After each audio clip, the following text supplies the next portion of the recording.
نور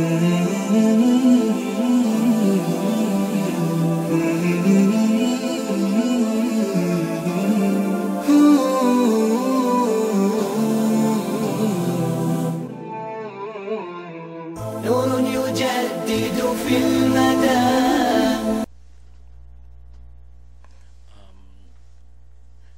Bismillahirrahmanirrahim. Assalatu wassalam ala asyrafis salin wa ala alihi wa sahbihi ajma'in. Amma ba'd. Assalamualaikum warahmatullahi wabarakatuh. Mga kapatid sa Islam, nandito na naman po tayo para magbigay ng Islamikong papayo patungkol ito sa posisyon. Kasi ang Islam, binigyan na po tayo ng mga autoridad, lalo na gamitin natin ang hadith at ang Quran ng mahal nating propeta Muhammad SAW. At alam naman natin ang sunnah, yun po ang nagpapaliwanag sa Quran. Ibig sabihin, ang mga lahat nating mga mababasa sa Quran ay kailangan meron tayong ginawa ang mahal nating propeta SAW, kasi siya ang higit na nakakaunawa sa mga talata ng Allah subhanahu wa ta'ala. Kaya nagkakaroon tayo ng mga maayos na pagpapaliwanag. Hindi magbasa ka lang ng Quran tapos hindi mo inaalam ang sunnah ng mahal nating propeta Muhammad SAW. Kaya ang posisyon, mga kapatid sa Islam, lalo na pagsunod kay Prophet Muhammad SAW, ay napakamahalaga sa ating relihiyon bilang nanindigan po tayo sa tama. Kaya sundin natin ang mga ganitong mga paliwanag. Kasi sabi ng Allah subhanahu wa ta'ala, may yuti'ir rasula faqad ata'a Allah wa man tawalla fama arsalnaka alaihim hafidha. Kaya sinabi dito sa sinabi ng Allah subhanahu wa ta'ala, ang sino mang sumusunod sa mensahero kung gayon ay talagang sinunod niya si Allah. At ang sino man tumalikod kung gayon ay ipinadala ka namin bilang taga-pangalaga. Kaya dyan sa sinabi ng Allah subhanahu wa ta'ala, mga kapatid, ang Quran o ang tinatawag nating ang hadith ay isa sa mga pinakamatinding nagtuturo sa mga bagay-bagay para hindi po tayo mawala sa reliyong ito. Kaya ang posisyon na tinatawag natin sa panahon natin, mga kapatid, ay napakagulo. Hindi nila halos maunawaan ano na ang nangyayari. Kaya kagandahan sa atin, meron na tayong tinatawag na religion. Kung may mga pangyayari, ay dapat bumalik lang tayo sa hadith. At ang hadith na ito, yun ang nagtuturo kung paano natin harapin ang mga suliranin. Katulad na lang sa sinabi ng mahal nating propeta sallam sa hadith niya, mga kapatid. Sabi niya, inainulat ni Abu Hurairah radhiyallahu anhu habang ang mensahero sa salam sa isang pagpupulong na nagkakwento siya. Tapos merong dumating na badu na Arabo. Badu. Alam naman natin badu, mga Arabiko sa Arabic pa. Ang badu, yun po ang nakatira sa malalayo.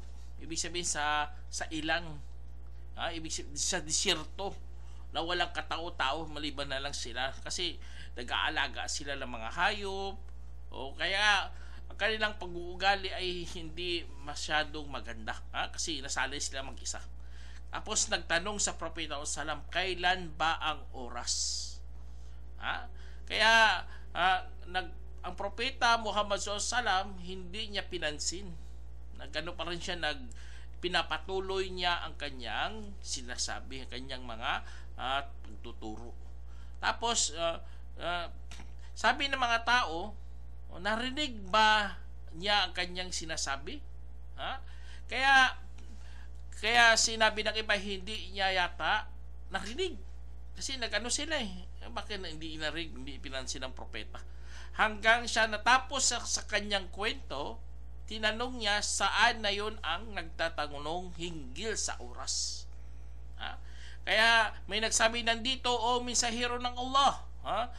Nagsabi, paano kapag ang nawala ang pagtitiwala, subhanallah. Yun ang isa sa mga hudyat kapag ang pagtitiwala ay mawawala. Yun ang ating posisyon, mga kapatid, sa Islam.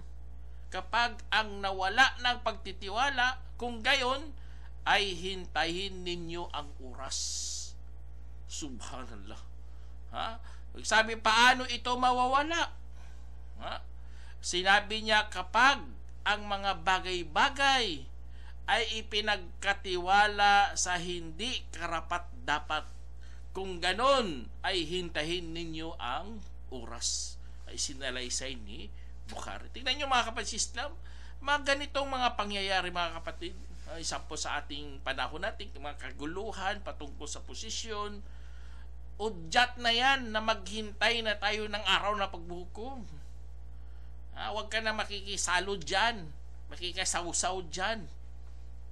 Nakakatakot na yan, mga sign na yan, mga minor sign na yan.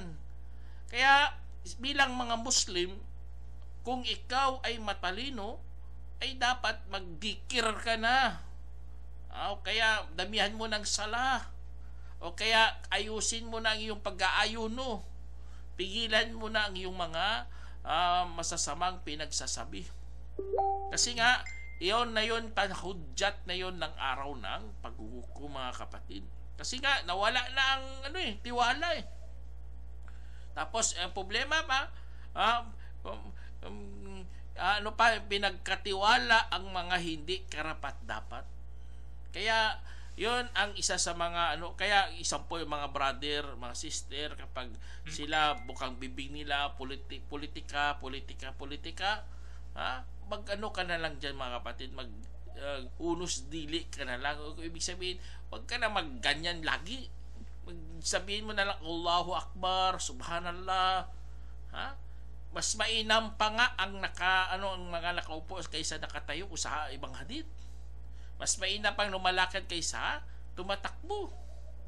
Mas mainam pang taong doon sa bahay niya kaysa sa labas. Kaya yun ang isa sa mga natin, mga kapatid, isa sa mga advice yan ng propeta Muhammad sallam, para hindi tayo mapunta dyan sa kaguluhan kung saan wala namang matatakasan. Ganon talaga ang mundo, mga kapatid. Malapit na talaga ang araw ng paghuhukom. Kaya ang mahal nating propeta sallam, sundin talaga natin. Kasi safe tayo sa ating religion, safe tayo sa ating pangalan, sa ating karangalan, kaysa dakdak ka ng dakdak dyan. Parang parang newscaster ka eh. O kaya parang parang malaking commentator ka. Subhanallah. Sa media, sa social media, ibo-vlog mo pa, ganito. Magbibigay ka rin ng comment mo. Auzubillah. Huwag kayong ganyan, mga kapatid. Tignan nyo sa sinabi ng Allah subhanahu wa ta'ala, ya ayyuhalladhina amanu atiiullaha wa atiiur rasul wa ulil amri minkum fa in tanaza'tum fi syai'in farudduhu ila Allahi wa rasul in kuntum tu'minuna billahi wal yawmil akhir dhalika khairul lakum dhalika khairun wa ahsanu ta'wila. Sinabi ng Allah subhanahu wa ta'ala, mga kapatid, o kayo mga mananampalataya, sundin ninyo si Allah at sundin ninyo ang mensahero at mga kinauukulan mula sa inyo. At kung, tingnan nyo, at kung nagkasalungat kayo sa isang bagay, ay bumalik kayo sa Allah at sa mensahero kung kayo nga'y mga mananiwala sa Allah at sa huling araw. Ito ang mainam at mahusay na pangangahulugan. Allahu Akbar. Napakaganda ng pagkasabi ng Allah subhanahu wa ta'ala dito. Ramdam na ramdam mo talaga na ito ay salita ng Allah subhanahu wa ta'ala, kasi kapag nagkagulo, nagkasalungat ang bawat isa, bumalik kay Allah. Ibig sabihin, bumalik sa Quran, bumalik sa sunna ng mahal nating propeta. Huwag kang magbigay ng mga pangangahulugan mo, comment mo, idea mo lang. O ano pa dyan, mga pinagsasabi mo, pinagdadakdak mo dyan. Huwag kang ganun. Bumalik ka lang sa ano. Kung kayo'y nga'y naniniwala sa Allah at sa huling araw. Subhanallah. Kaya napakaganda. Kasi angkop na angkop sa panahon natin. Kung ikaw nga'y naniniwala kay Allah at sa huling araw. Kasi nga sabi dito, ito mas mainam at napakamahusay na pangangahulugan. Ayun, wala ka nang ano doon wala ka nang ibang sasabihin, Quran, hadith na lang. Babalik ka doon Ang iba kasi bumabalik sa kanilang sariling pag-unawa, kung anong kanyang sa tingin niya, ganyan. Kapapanig sa iba, doon na naman ibababa niyang iba. Huwag kang ganun, mga kapatid. Kasi nga napakaganda ng pagkasabi ng Allah Subhanahu wa Ta'ala dito. Kasi nga ito isa sa mga pinindigan natin bilang Muslim na mayroong aklat si Allah Subhanahu wa Ta'ala na ibinaba sa atin. Aklat kung saan yun po ang ating susundan patungo sa paraiso ng Allah Subhanahu wa Ta'ala. At sabi ng Allah Subhanahu wa Ta'ala sa Quran, mga kapatid, wa ma kana li mu'min wala mu'minatin idza qada Allahu wa rasuluhu amra ay yakuna lahumul khiyar min amrihim wa may ya'sillaha wa rasula faqad dhalla dhalalan mubina. Sinabi ng Allah Subhanahu wa Ta'ala, at wala dapat sa mananampalatayang lalaki at babae kapag hinatulan ng Allah at ng kanyang mensahero ng isang bagay, ito ang magiging kanilang pagpipilian mula sa kanilang kalagayan. At ang sinumang susuway sa Allah at sa kanyang mensahero ay talagang naligaw ng malinaw na pagkaligaw. Subhanallah. Tingnan nyo, parang kahapon lang o parang ngayon lang ibinaba sa atin ang aya na ito. Kung babasahin mula pa sa panahon ng Propeta Muhammad, pero parang nakikita natin ngayon lang ipinaba ito. Kasi nga wala dapat tayong pagpipilian maliban na lang sa sinabi ng Allah Subhanahu wa Ta'ala. Ganun hatol yan ng alat. Ang meron ka pang ibang pagpipilian. Dapat kung ikaw kasali sa mga merong katangian ng paniniwala at pananampalataya at panindigan sa Islam, ito ang iyong pagpipilian, mga kapatid. Hatol ng Allah. Kasi kapag ikaw sumuway, sinabi dito, faqad dhalla dhalalan mubina.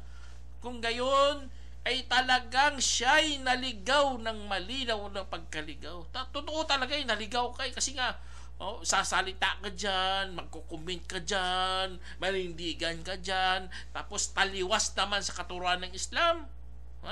Iba naman ang pinagdadakdak mo, mali-mali. Subhanallah. Ikakagalit lamang yan ng Allah Subhanahu wa Ta'ala.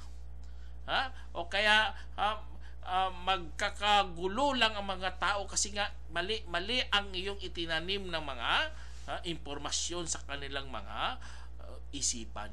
Kaya mga kapatid sa Islam, yun ang isa sa mga dapat nating paghawakan bilang Muslim.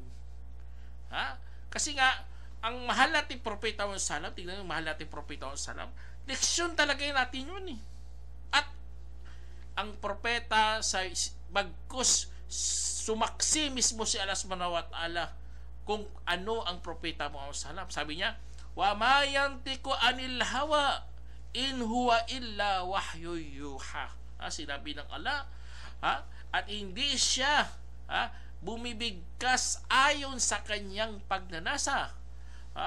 Bagkus hindi ito kundi isang revelasyong ipinahayag. Allahu Akbar. Tingnan niyo, mga kapatid. Ito ang sinasabi ng mahal nating Propeta Muhammad. Revelasyong ipinahayag. Ibig sabihin, guided siya ni Allah Subhanahu wa Ta'ala. Hindi siya nagsasalita ayon sa kanyang sariling interes. Ang iba kasi nagsasalita pero deep inside o kaya kinukubli niya na meron siyang sariling pakinabang. Na nakikinabang siya Pupo siya sa posisyon. ang kanyang palang hangad ay mangurap, corruption, tiwali. Katiwalian ang kanyang gusto.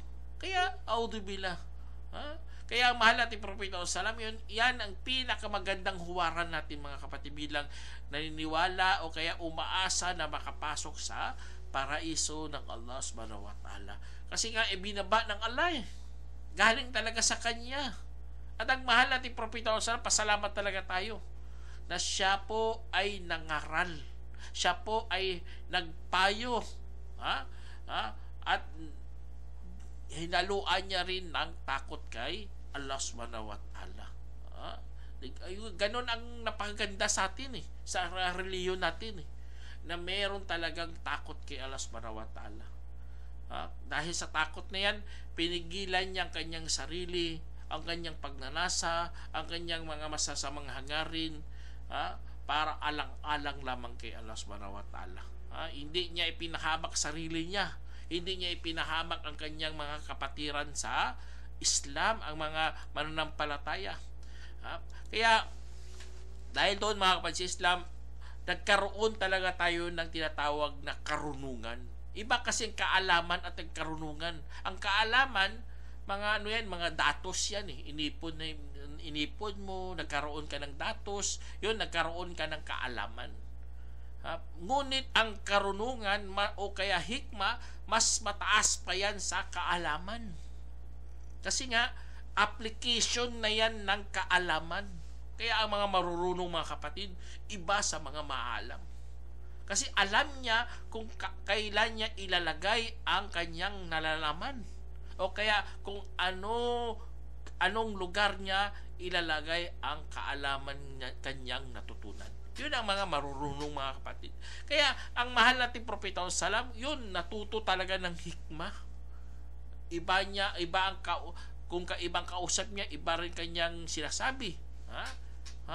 Parang nililibil niya ang kanyang natutunan. Kaya sa mga ganito mga kapatid, isa sa mga ganitong kaguluhan sa mga posisyon, dapat alam mo, marunong ka kung saan ka lulugar.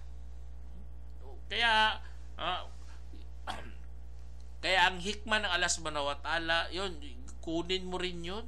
Kasi alam naman natin si Allah subhanahu wa ta'ala, Inna Allaha kana latifan khabira. Allahu Akbar, sabi ng Allah subhanahu wa ta'ala, katotohanan si Allah ay naging mabait at naging marunong para sa inyo, dalubhasa para sa inyo. Allahu Akbar. Kaya yun, kunin mo ang hikmah ng Allah subhanahu wa ta'ala, basahin mo sa Quran, dami dyan. Hindi tayo pinahamak ng Allah subhanahu wa ta'ala, bagkus ang gusto ng Allah ay gabay. Tingnan nyo mga balita ngayon, nagkamali lang, binubugbog, kinuyog siya ng mga tao, subhanallah. Nagsalita lang siya ng isang tao, binugbog na siya kaagad kasi super diehard sila.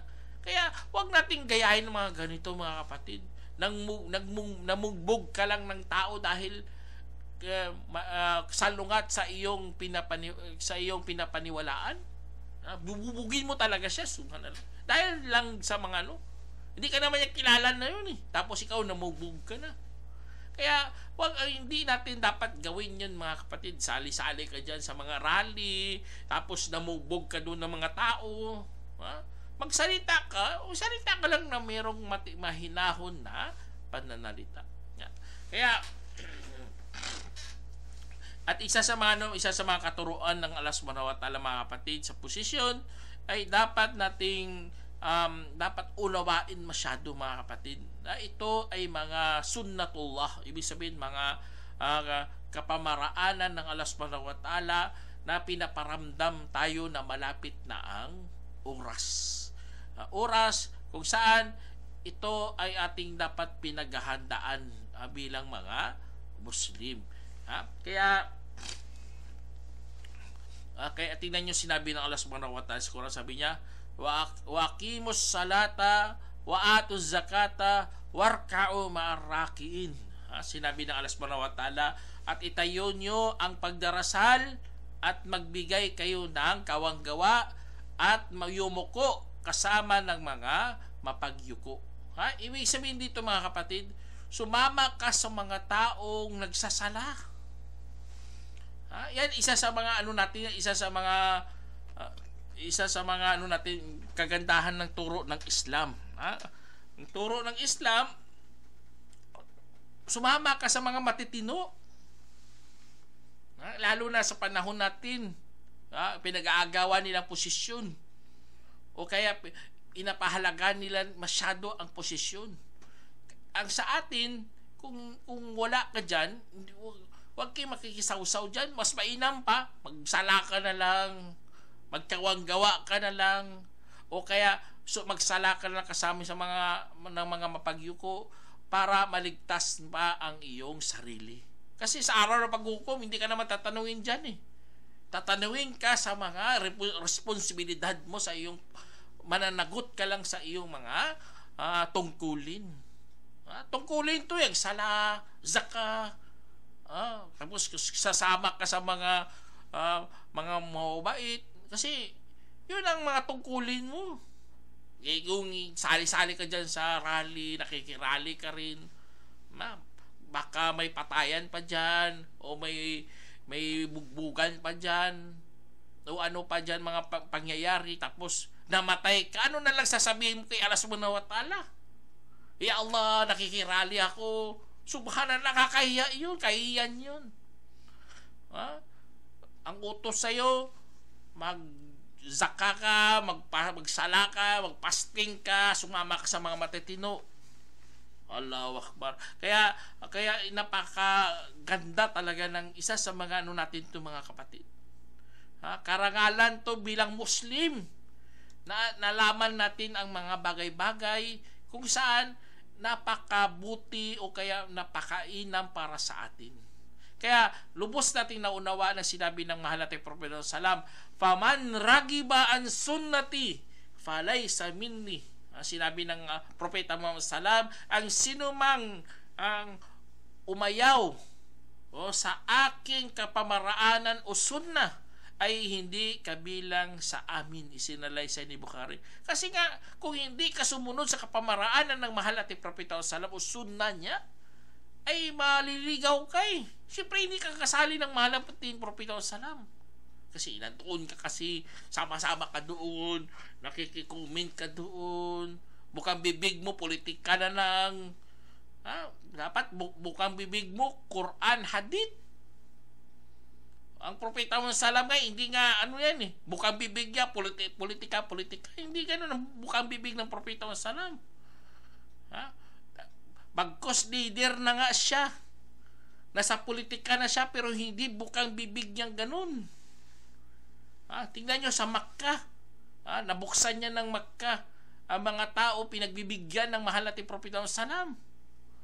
Inubos niya lahat ng mga buti niya, binigay niya dun sa kay Abu Sufyan, sa mga 100 na mga kambing, baka, kamili, pinagbibigay hanggang naubos na, wala na ang mga sahaba, ang mga ansar.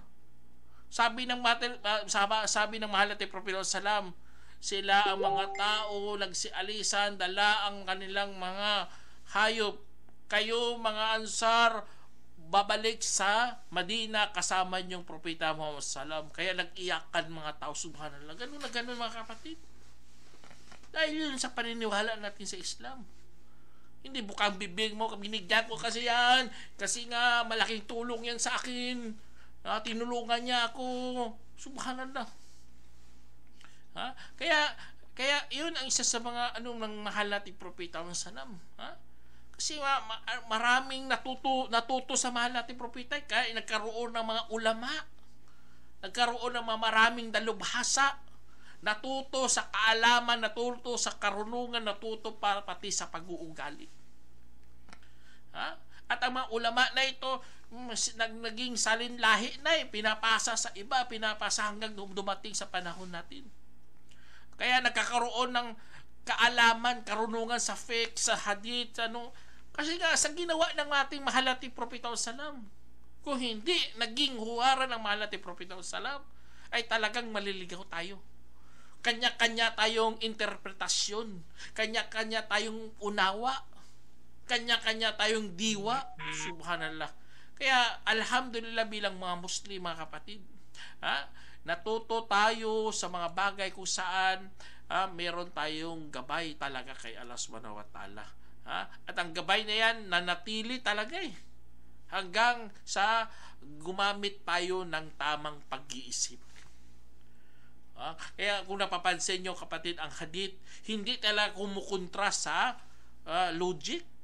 Hindi kumukontra, bagkus tumutugma pa sa tamang pag-iisip. Kinukumpirma pa nga.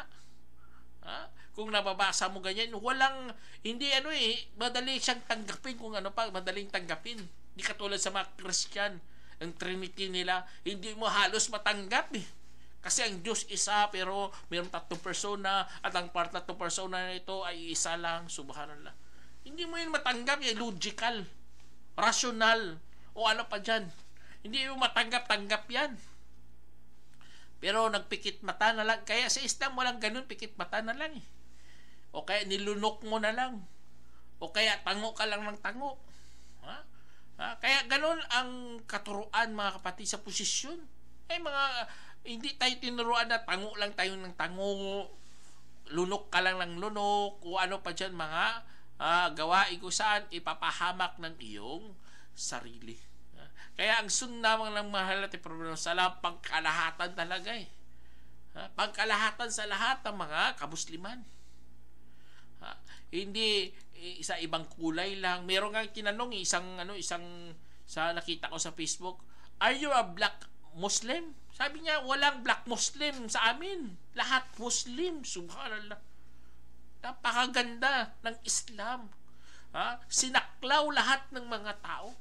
Kaya ang posisyon natin, mga kapatid, pinag-aagawan mo yung posisyon na yan. O kaya nanindigan ka dyan. O kaya nakikisaw-saw ka dyan sa posisyon na yan.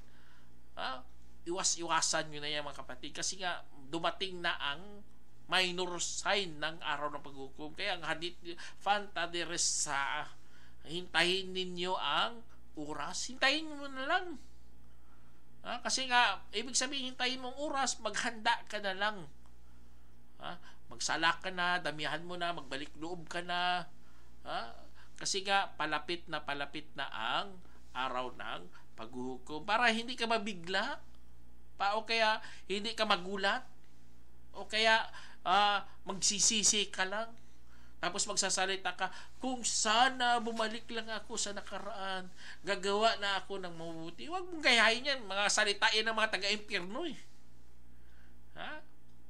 kasi sasagutin sila ng alay, yan, salita mo lang yan totoo naman talaga pag ikaw nandito na sa mundo, pinabalik ka sa mundo, salita, magano ka lang gagawa ka naman ulit ng ganon na gawain kasi nga napaka-akit ng mapag-akit kasi ang mundo. O kaya masisilaw ka dito sa mundo. Kaya maging matalino, mga kapatid, at paghandaan ang araw ng paghukom para po hindi tayo masindak doon sa araw paghukom na ipapakita na ng Allah subhanahu wa ta'ala lahat ng mga pangyayari na hindi mo pa halos maunawaan o kaya halos nakita. Ipapakita ng Allah lahat ng iyong mga pinanggagawa doon, lalabas doon isa-isa, parang nanonood ka ng CCTV. Pagkos malupit pa kasi ang CCTV merong hard disk lang ang hard disk, example 1 tera lang, doon hindi 1 tera buong buhay mo ipapakita sa'yo. Subhanallah. Tapos wala pang translator si Allah subhanahu wa ta'ala, ikaw mismo magsasalita kay Allah sa iyong sariling wika, sa iyong dila, sasabihin mo kay Allah subhanahu wa ta'ala ang lahat. Kaya ganun ang araw paghukom, mga kapatid. Kung bago ka lang natauhan, bagkus doon ka lang natauhan sa araw paghukom, huli ka na. Bakit doon ka natauhan? Parang sasakay ka ng eroplano ba? Ang oras alas 9. Siyempre dapat pumunta ka doon sa airport mga at least 4 hours o kaya 3 hours. Pumunta ka doon mga 8:45, 15 minutes na lang. Subhanallah, ano na lang mangyayari sa'yo doon? Maiiwan ka talaga ng airplane. Ganon ang araw paghukom, mga kapatid. Kapag doon ka na gatauhan, doon ka na magsisisi, huli ka na. Wala nang babalikan. Pagkos ikaw ay magsisisi ng sobra. Sana, mga kapatid, meron kayong napulotang aral. Inshallah, sana sa posisyon na pinag-aagawan nila, sana hindi tayo maapektuhan dyan. Hanggang dito na lang. Assalamualaikum warahmatullahi wabarakatuh.